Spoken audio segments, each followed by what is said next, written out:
आप शुरू करें। बोलो श्री प्राणनाथ प्यारे की जय। श्री सतगुरु महाराज की जय। समस्त सुंदर साथ की जय।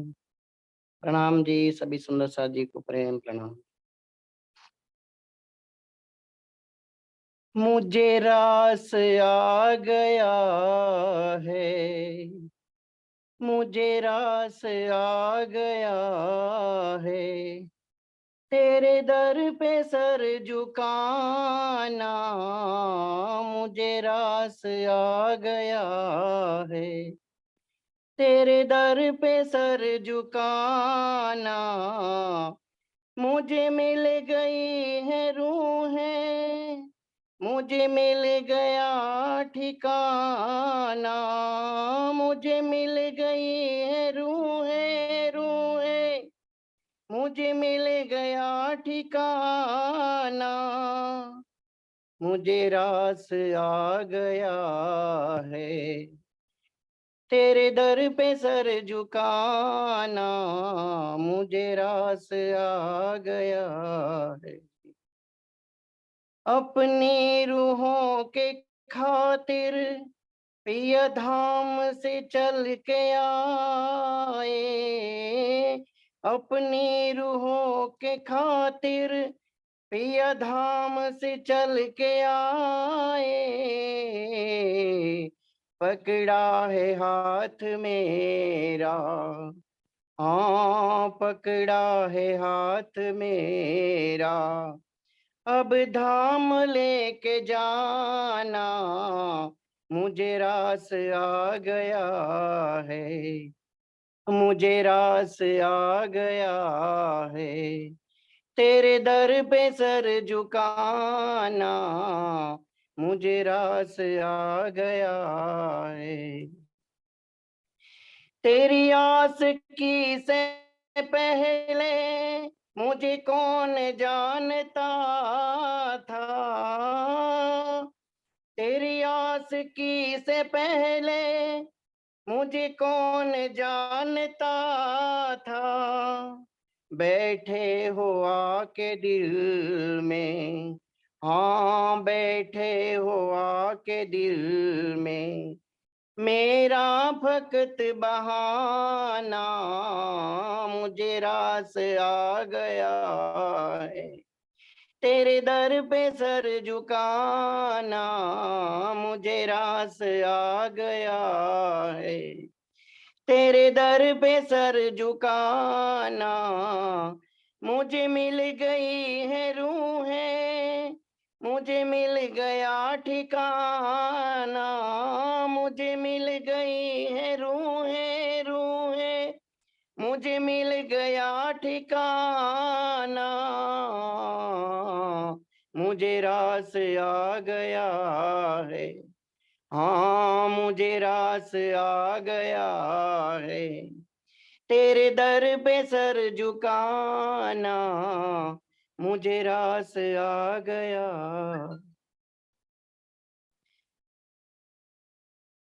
बैठे हो आके दिल में मेरा फकत बहाना, बैठे हो आके दिल में मेरा फकत बहाना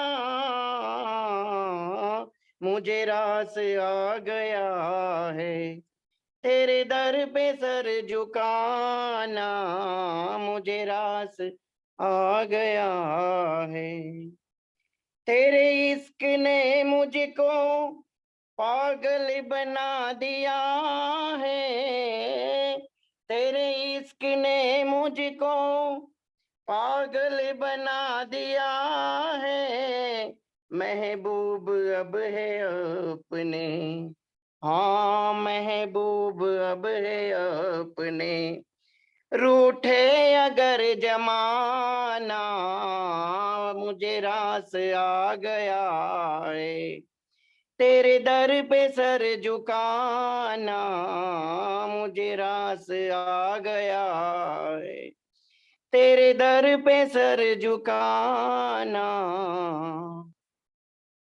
ये सर वो सर नहीं है, रख कर कभी उठा लूं।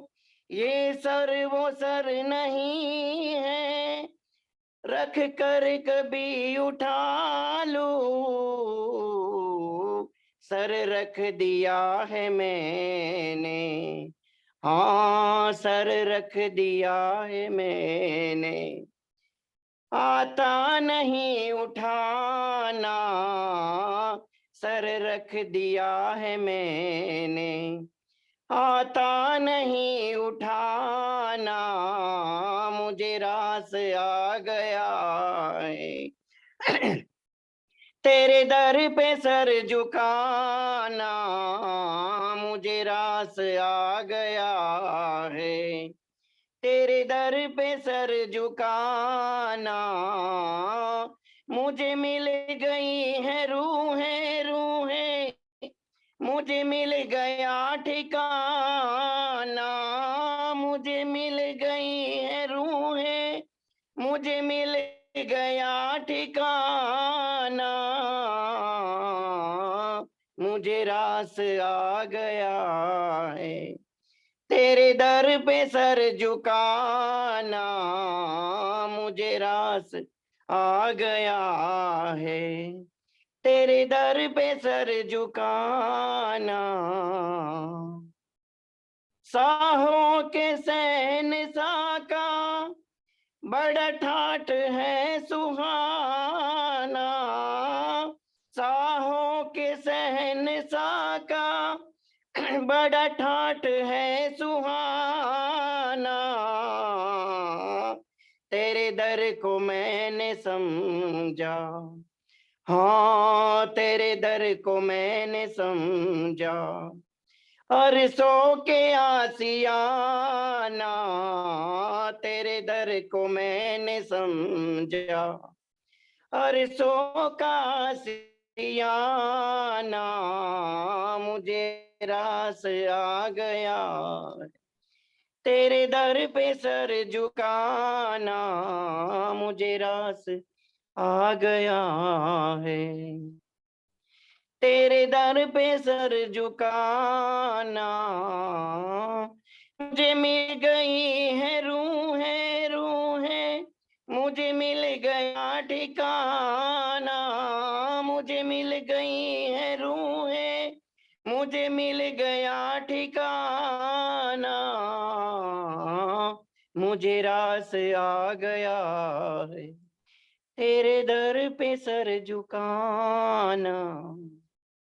प्रणाम जी, सभी सुंदर साथ जी को प्रेम प्रणाम जी। धन्यवाद हरीश भाई जी। चंदन दीदी आप आ जाइए।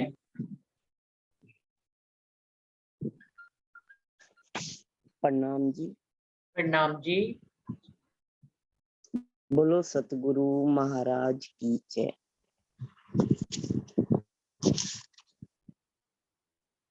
हम बीतक के उस मोड़ पर हैं जहां पर वाणी में भी कहा गया ना, ये माया अति बलवंती और एकता पीड़े दुष्ट ने साथ। तो देख लो, इस माया ने तो महाराज जी जैसा को भी लपेटे में कैसे ले लिया है। दज्जाल के रूप में ये जो पुजारी जी हैं जोड़ में, इन्होंने कैसे रास्ता काट दिया, कैसे कैसे लांछन लगा दिए। वैसे तो यही बात है कि सर है अमानत सतगुरु की, दर दर पे झुकाया नहीं जाता। पर यहाँ तो लोगों के जो सर हैं, वैसे तो यही है कि ये झुक जाए अगर एक बारी, उस दर से उठाया नहीं जाता। पर यहाँ तो लोगों ने अपने रखे सर भी उठा लिए। क्या बात थी है? जब दर मिल गया, ठिकाना मिल गया, ठोर मिल गया, सत्संग मिल गया, आत्म की उड़ान आगे बढ़ रही है, तो फिर सर क्यों उठा लिए? तो दज्जाल का माया का प्रहार देखो है।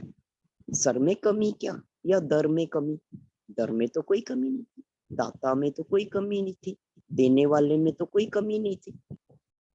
तो माया के जो ये प्रहार हैं ये कैसे थे, उसी प्रहार को आगे बढ़ाते हुए 244 पेज पर, इज्जत आज चली जाती, कृपा ना करते गुरु महाराज, कब तक कष्ट उन्हें देता रहूं, यहाँ है बस गुंडों का राज।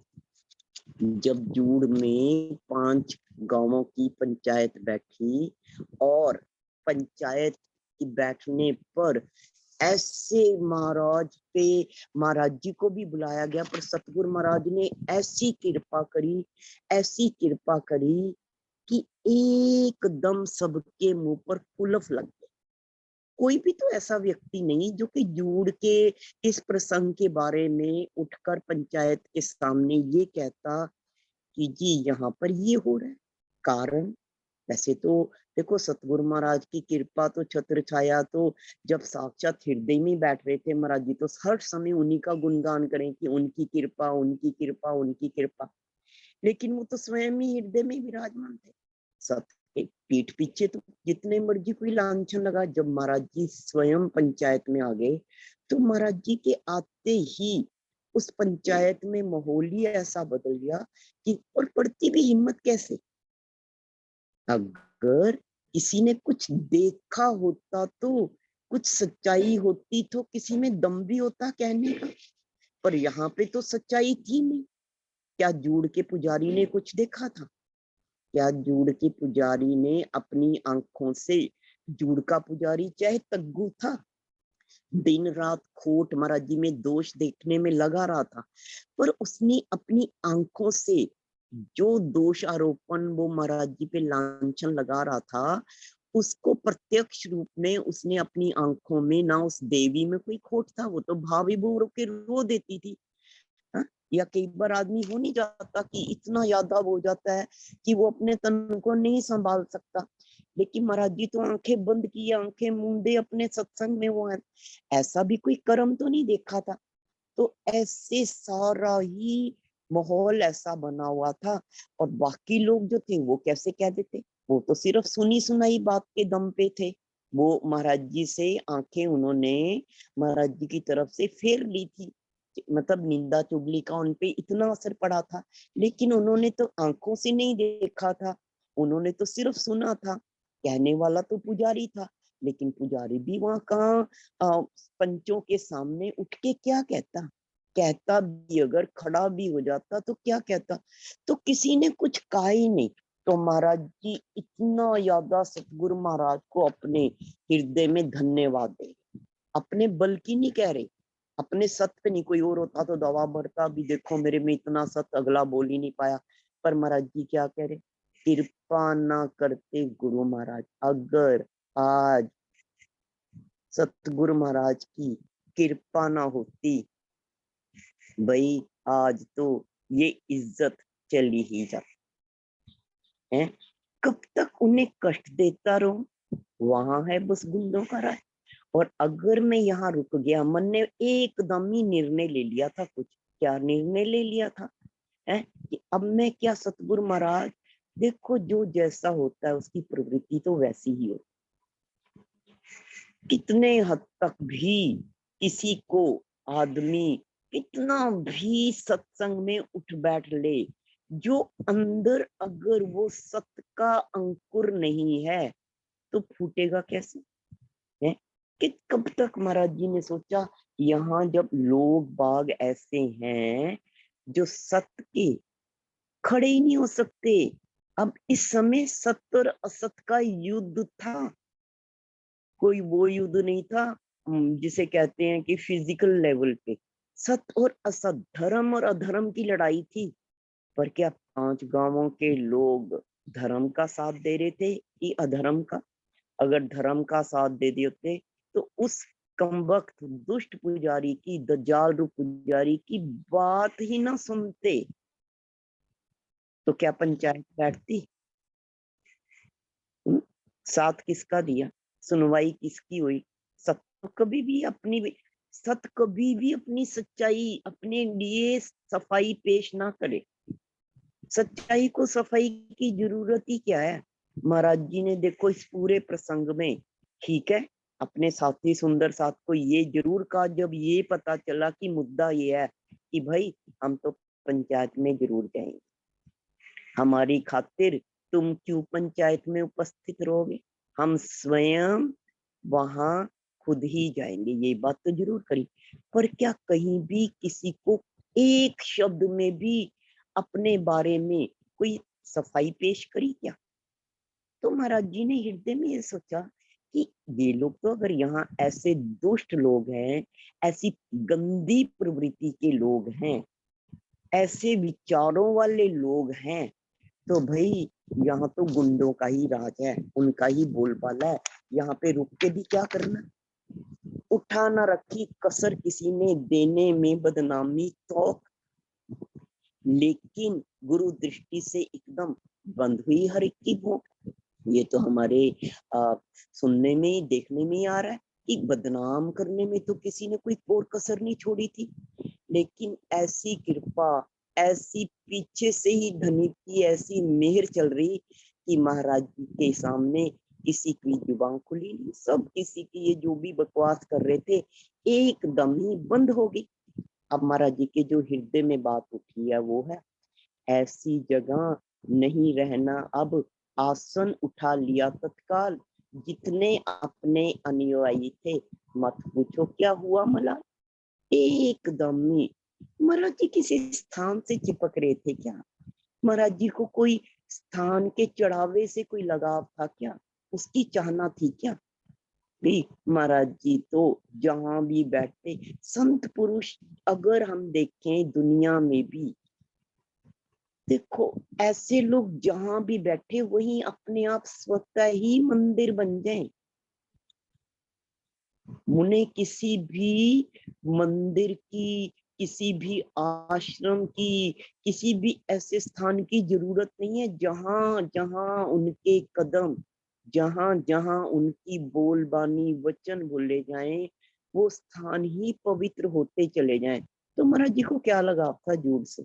महाराज जी को झूठ से यही लगाव था कि चलो एकांत स्थान पर, वहां पर शिव पिंडी भी है, ऑलरेडी वहां पे धार्मिक स्थली है, चलो जी इस एकांत स्थान को एकदम उचित सोचा आसन लगाने के लिए। लेकिन स्थान से चिपकाहट तो नहीं थी, तो अपना आसन उठाया और चलते बने। जब महाराज जी इस पंचायत के उठने के बाद जूड़ में रुके ही नहीं, वहां से चल दिए, तो जो महाराज जी के प्रेमी थे, जो छंटनी हो पर हमने देखा कि जो असल असल वाले धर्म प्रेमी महाराज जी के मानने वाले, उनको भाव श्रद्धा असल हृदय से जो उन्हें चाह रहे थे, जो हृदय से चाहने वाले होते ना, वो ऐसी, देखो ये परीक्षा की घड़ी थी। महाराज जी ने इतना सत्संग दिन रात सुनाया। अब दिन रात अगर सत्संग सुनाया तो कुदरती तौर पे समझ लो पीछे से ही परीक्षा शुरू हो। ये परीक्षा महाराज जी की नहीं थी, ये परीक्षा सुंदर साथ की थी। सत की क्या परीक्षा? सत तो अपने सतगुरु को परीक्षा देखी, सत अपने सतगुरु के को परीक्षा देकर उनकी आज्ञा के अनुसार, उनके आदेश के अनुसार इस सेवा कार्य में आया, उतर आया। सत ने क्या परीक्षा देनी, और सत की क्या कोई परीक्षा ले सके? परीक्षा तो उन सुंदर साथ की थी भाई, जो दिन रात वचन सुन रहे, सुन नहीं रहे क्या? कान का चस्का ही क्या? समय पास करने आ रहे क्या? दिन रात बैठ रहे, दिन रात सुन रहे, गुनाह क्या, जीवन में उतारा क्या? तो ये परीक्षा में सब जाहिर हो गया। हमने देखा नहीं क्या है? जब महाराज जी पे जरा सी भीड़ पड़ी है, एक लांछन लगाया गया। सत पे क्या लांछन? कोई गंगा जल को क्या दुनिया में भी देखे क्या कोई, क्या वो पवित्र कर लेगा? गंगा जल तो गंगा जल। इसी तरह सत पे कोई क्या लांछन लगाएगा? वैसे भी वो कहते नहीं उसमें, निर्मल को नहीं दोष गोसाई। सत पे क्या दोष आरोपण? ये तो परीक्षा की घड़ी थी। और देख लो ये सारे कैसे, उस परीक्षा में कितने की खरे उतरे, कितने की देख लो पास हुए कि फेल हैं। तो ऐसे महाराज जी ने अपने सतगुरु महाराज के जो वचन इन पर लुटा रहे थे, जो भी हृदय में उठ रही थी, महाराज जी यहाँ कोई ज्ञान चर्चा, कोई कथाएं, कोई पुस्तक पढ़ के, कोई इनको भगवत गीता तो नहीं सुना रहे थे, कोई रामायण, कोई सुख सागर, कोई और लेखनी, कोई ऐसी भी धार्मिक ग्रंथ रख के पधरा के उसे तो नहीं सुना रहे थे। महाराज जी तो सतगुरु महाराज के जो वचन, जो झलक वो देखते थे, जो ध्यान अवस्था में जो अपने अंदर की उसमें उन्हें जो परम धाम की भी सब कुछ वही तो वर्णन कर रहे थे जो उनके हृदय में उठ रहा था। बाहर तो उनके पास कोई लेखनी नहीं थी। तो ऐसे लोगों को दिन रात अपने सतगुरु महाराज की दिए हुए नवाजे हुए वचनों से जब नवाज रहे थे, कुछ भी तो कोर कसर नहीं छोड़ी थी, है। जब फिर भी ऐसों के बीच में रह के क्या करना, ये तो वही बात है, वही की वही बात जो पीछे भी महाराज जी ने कही, धोबी बसकर क्या करे जहां नंगों का गाँव। तो जिस गांव में लोग वस्त्र ही नहीं पहनते, नंग दड़ंगी रहते हैं, उस गांव में धोबी अपना धोबी घाट लगा के क्या करेगा। महाराज जी ऐसे लोगों के बीच में उठ बैठ के क्या करेंगे, जिनमें सत्संग के इतने ही वचन सुनने के बाद दिन रात भी इतना भी सत्य क्या भीतर में नहीं उतरा कि कल को वो सत्य का बल उनमें प्रकट दिखे। तो कर प्रणाम उस भूमि को हरिद्वार की ओर, हमने अपनी राह ली जोड़ दिया बस छोड़। अब जूड़ में जहां आके महाराज जी ने दादा गुरु महाराज के नाम का आसन लगाया था, उस जूड़ को भी महाराज जी ने अब इस पल इस पंचायत के उठने के बाद प्रणाम करी और अपनी राह ले ली। इस तरह घर की ओर नहीं गई, अपने घर भी इसी गांव में है, हरिद्वार की ओर। जूड़ को इस स्थान पे दिन रात सतगुरु महाराज का सत्संग हुआ, उस स्थान को उस भूमि को प्रणाम करके जूड़ छोड़ के हरिद्वार की ओर चले गए। अब आप ये देखो कि सतगुरु महाराज स्वयं है, देखो ये जो मुखौटे होते हैं ना, इन मुखौटों का और इस निंदा चुगली का सत की राह में कैसे ये अड़चन, कैसे ये दज्जाल की तरह, देखने में तो ये पुजारी था। अब अगर हमें इस सारे प्रसंग से क्या समझ आ रही है कि एक पुजारी भी है तो वो धार्मिक स्थान पे, पर जैसे कि कहे ना बगले और हंस में क्या भेद हो, ये हमें यहाँ दिखने में आ रहा है। बगला भी सफेद, हंस भी सफेद, दोनों मानसरोवर के किनारे। अब यहाँ पे दोनों उस धार्मिक पवित्र स्थान पर है, पर बगला एक पैर पे खड़ा। अब क्या ये पुजारी दिन रात जो भी वहां की पूजा अर्चना वंदना की जो भी पद्धति होगी, क्या उसे दिन रात उसमें खरा पूरा नहीं उतर रहा। लेकिन एक बगले की वृत्ति क्या हो, बगला उस मानसरोवर में उस जल में निगाह तग्गू की तरह अपनी निगाह टिका के बैठा हो, जैसे ही कोई मछली दिखी नहीं, चोंच मारी और मछली निगल ली। लेकिन हंस उस मानसरोवर में भूखा मर जाए चाहे, पर चुनेगा तो मोती ही चुनेगा। तो इस प्रसंग से हमें कितनी अच्छी तरह समझ आए कि इन्हीं धार्मिक स्थानों पे हमारे सामने बगले और हंस दोनों प्रवृत्ति के हैं। और भाई हमें कैसे किसकी संगत में, अगर तो हम बगलों की पुजारियों टाइप की, इन दज्जाल पुजारी टाइप की जो कि यहाँ पे हमारे सामने उदाहरण के रूप में पेश हुआ है, अगर ऐसों की संगत में रहेंगे तो हमारी अंदरूनी वृत्ति कैसे हो जाएगी, क्योंकि जितना जितना वो हमें सींचता रहेगा दिन रात हमारे कर्ण द्वारा, उसकी दुष्ट विचारों वाले उसका दिया हुआ अगर हम उसे भी देखे तो निंदा चुगली भी अगर वो सत्संग के रूप में ही तो सींच रहा था, तो उसका हमारे हृदय में कैसा परिवर्तन हो और हमारी चाल कैसी हो जाएगी। और एक संत पुरुष के संग सानिध्य में अगर कोई दुनियावी जीव रहे तो धीरे धीरे उसकी प्रवृत्ति कैसी हो जाएगी। तो एक दुष्ट और एक संत अगर हम समझना चाहें तो जनरल तौर पे हम ऐसे ही समझ सकते हैं, इन दोनों का कैसा प्रभाव हो। अब महाराज जी ने जब ये छोड़ दिया, सतगुरु महाराज का धन्यवाद देके कि भाई हमारी तो जान क्या कहते हैं इज्जत बच गई।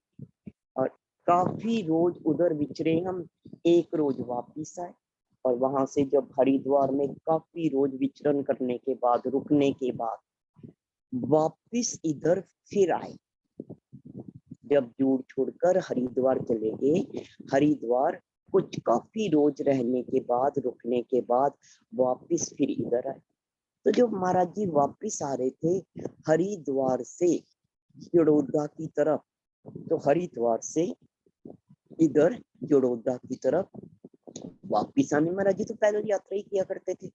तो बुद्धिदास सहारनपुर था, हम अपने मन में लाए, मिलते चलो भाई से अपने, आ गए हम उसके पास। तो महाराज जी का जो छोटा भाई है, परिवार में ये दो ही भाई थे। जब हमने बचपन में भी देखा, जब माँ बाप गुजर गए तो महाराज जी ने कैसे बुद्धिदास को भी पाला। हमें वो प्रसंग भी याद है जब महाराज जी कैसे बुद्धिदास को ढोरों के पास बिठा के कि भैया ये गाय भैंस जो भी चर रहे तुम इन्हें देखो, हम तुम्हारे लिए रोटी को कर लाते हैं। तो कैसे महाराज जी ने इस भाई को पाला था। तो बिन माँ बाप के दोनों भाई थे, लेकिन महाराज जी ने कैसे छोटी सी उम्र में ही पूरा का पूरा माँ बाप का कर्तव्य उत्तरदायित्व निभाते हुए अपने छोटे 2.5 साल के भाई को कैसे पाला था। तो महाराज जी जब हरिद्वार से वापिस आ रहे तो रास्ते में सहारनपुर में इनका भाई जो बुद्धिदास महाराज हैं, ये उन दिनों में सहारनपुर एक कमरा लेके वहीं रहा करते थे, पढ़ाई के कारण या अपनी नौकरी के उसमें। तो महाराज जी के मन में आया चलो विचर ही रहे, यहाँ से जा ही रहे, क्यों ना भाई को भी मिलते चले। तो महाराज जी भाई को मिलने उसके स्थान पर चले गए। एक कोठरी में रहता था, खाना और पकाना हाथ। आप भगत के बाद हमें कुछ दूध दिया उसने लाकर, पी लेना यह दूध धरा है। चला गया फिर समझा कर, मिट्टी के कुल्हड़ में था वह धरा आनकर चौकी पर। बैठे थे हम मस्त ध्यान में, गिरा गई बिल्ली आकर, फैल गया सब दूध फर्श पर। दृश्य देखकर यह हमने औंधे होकर लगे चाटने, चाट लिया सारा हमने, अभी न पूरा चाट पाए थे बुद्धिदास वापस आया। दूध पड़ा देख भूमि पर, औंधा पड़ा हमें पाया। यह क्या है बोला एकदम, हम उठकर चुप बैठ गए। अब ये न्यायिक और भी महाराज जी के तो जीवन में महाराज जी ने कहा नहीं भाई हमारे साथ तो कुछ ना कुछ ऐसा, हमेशा कोई ना कोई ऐसा कांड, कोई ना कोई ऐसी बात होती रहती है। अब ये जब हरिद्वार से वापिस आए और बुद्धिदास महाराज को मिलने, भाई को मिलने की खातिर उसके कमरे की तरफ गए, जहां बुद्धिदास महाराज सहारनपुर में एक कमरा लेके खुद ही अपने हाथ से उसी कमरे में खाना पकाना वगैरह करते थे, रुके हुए थे। तो भाई को देख के बुद्धिदास महाराज उनका आवभगत की, और आवभगत में उन्होंने उन्हें दूध लाकर पीने के लिए दे दिया कि भाई ये दूध धरा है और मैं तो जा रहा, तुम इस दूध को पी लेना। वो दूध मिट्टी के कुल्हड़ में था। महाराज जी तो पता, महाराज जी तो अपनी मस्ती में, दूध तो धरा है, महाराज जी अपने ही भावों में मस्त। इतने में एक बिल्ली आई और वो बिल्ली दूध पीने के चक्कर में जैसे ही वो चौकी पे दूध रखा था, वो बिल्ली के आने से वो बिल्ली उस दूध को पीना चाह रही थी, तो वो कुल्हड़ गिर गया। जब कुल्हड़ गिरा तो कुल्हड़ में जितना भी दूध था वो सारा जमीन पे गिर गया। अब भाई ने तो इतने भाव से महाराज जी का ध्यान हटा कि जब दूध गिरने की आवाज से, कुल्हड़ गिरने की आवाज से, तो महाराज जी ने देखा हमारी दूध तो सारा जमीन पे फर्श पर गिर गया। तो इतने भाव से प्यार से दी हुई वस्तु थी जो कि महाराज जी के लिए तो प्रसाद, भाई ने इतने भाव से दी। सुंदर साथ के नाते महाराज जी कौन सा अपनी गृहस्थी का वो खून के रिश्ते निभा रहे थे, सुंदर साथ का नाता भी था। तो महाराज जी ने वो दूध जैसे ही जमीन पे गिरा देखा तो औंधे होके उस दूध को चाटने लग पड़े। अभी महाराज जी इस दूध को चाट ही रहे थे, इतनी देर में बुद्धिदास इनका छोटा भाई वापिस अपने कमरे में आ गया। अब बुद्धिदास देखो कमरे में, भाई कमरे के दरवाजे पे, और अंदर जो बड़ा भाई है जमीन पे लेट के दूध को चाट रहा है। तो ये दृश्य जब बुद्धिदास महाराज ने देखा तो नेचुरली उनका जो रिएक्शन था वो क्या था, ये क्या है। तो महाराज जी उनकी बात सुन के उठ के बैठ गए, जैसे एक छोटा बच्चा है उठ के चुप बैठ के चुपचाप हो गए। और जब तक हम नहीं बोले अपनी बुद्धिदास जी कहे गए उसे शांत करने की, वो हमने कहा भाई कि हमारी मेरी त्रुटि, दोनों मिलजुल कर पी लेंगे, यू पीने में देरी की। हमसे आंख बचाकर भैया बिल्ली ने धुतकाया, खफा न होने लगे कहीं तुम, वैसे भय ने हमसे छुटवाया। तो नेचुरली बुद्धिदास महाराज जब थोड़ा ये दृश्य देख के कुपित से हुए तो उनको शांत करने की खातिर महाराज जी ने कहा अपनी गलती मानी ली, भाई गलती तो मेरी थी, आपने तो पीने को दिया था, पर मेरे मन में भी ये भाव था कि जब आप आओगे हम दोनों भाई मिलकर ये दूध पी लेंगे, और इस कारण मैं वो दूध पिया नहीं। तो भाई को ये बताया कि भाई जब वो दूध मैंने पिया नहीं कि हम दोनों मिलजुल कर पी लेंगे, इतनी देर में बिल्ली ने आकर इस दूध को खिंडा दिया। अब ये खिंडा दूध देखकर कि आप इतने प्रेम भाव से खरीद कर हमारी खातिर लाए, हम दूध सारा बेकार हो रहा है, ये गिर गया है, तो हमने उस दूध को ग्रहण कर लिया, चाट लिया। अब अगला पेज 245, 245।